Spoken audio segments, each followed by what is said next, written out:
have to understand something about my mother-in-law, Diane. She is not a monster-in-law in the loud, screaming sense. She is much, much worse.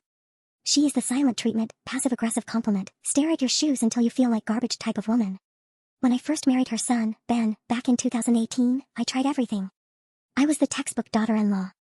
I brought the expensive bottle of Pinot Noir to Sunday dinner. She'd say she only drinks Merlot. I bought her a cashmere scarf for Christmas. She asked for the gift receipt because the shade of beige was too aggressive. My father-in-law, Robert, is a saint. He loved me. But Diane? To Diane, I was just a messy, unworthy woman who stole her baby boy. Her house was her weapon. It's this pristine, white-carpeted fortress in Connecticut where you're afraid to exhale because your breath might humidity the room. The turning point in my victory happened about 2 years into the marriage. Diane and Robert were going on a 2-week cruise through the Mediterranean.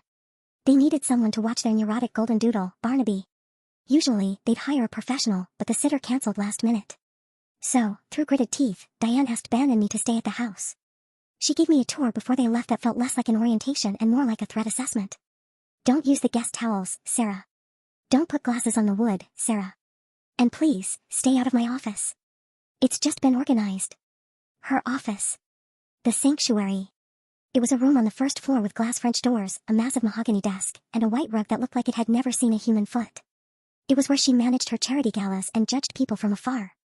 The first night was fine. But by Saturday, the ghost of Diane was getting to me. I could feel her judgment in the perfectly fluffed pillows. We were drinking wine in the kitchen, and Ben was complaining about how uptight the house felt. I looked at him, and this wicked, devilish idea popped into my head. I didn't want to break anything. I didn't want to make a mess. I just wanted to claim territory. I grabbed Ben's hand and led him upstairs. Where are we going? He asked. To the master bedroom, I said. He turned pale. Sarah, no. That's where they sleep. Exactly, I said. It took a little convincing, but eventually, the 800 thread count Egyptian cotton sheets won him over. We didn't just sleep there. We christened that California king bed. And afterward, while I was remaking it with military precision, making sure the hospital corners were tighter than Diane had ever made them, I felt a little spark of joy. But that wasn't enough. The next day, I walked past the glass doors of her office. It was so perfect. So untouchable. I called Ben in. Sarah, we are pushing our luck, he said, but he was smiling. The desk, I whispered. The mahogany desk. That office was the holy grail of cleanliness. Not a speck of dust. And we defiled it. We locked the French doors, and we had sex right there on top of her perfectly organized calendar and her stack of save-the-date cards for the Botanical Garden fundraiser. It was the most adrenaline-fueled moment of my life. We were terrified Barnaby the dog would bark, or the neighbors would look through the window, but we didn't stop.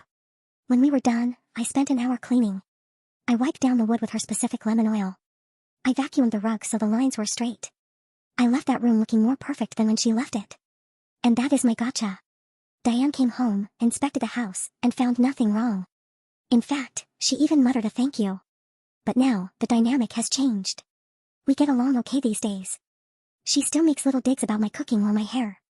But every time we go over there for Thanksgiving, or Christmas, or a birthday, I walk past that office. I see her sitting at that mahogany desk, writing her thank you notes, looking so regal and superior. And I don't feel small anymore. I don't feel judged. I just sip my wine, look at Ben, and suppress a smile. Because she thinks she's the queen of her castle, but I know exactly what happened on her throne. And that dirty little secret? It keeps me warm at night.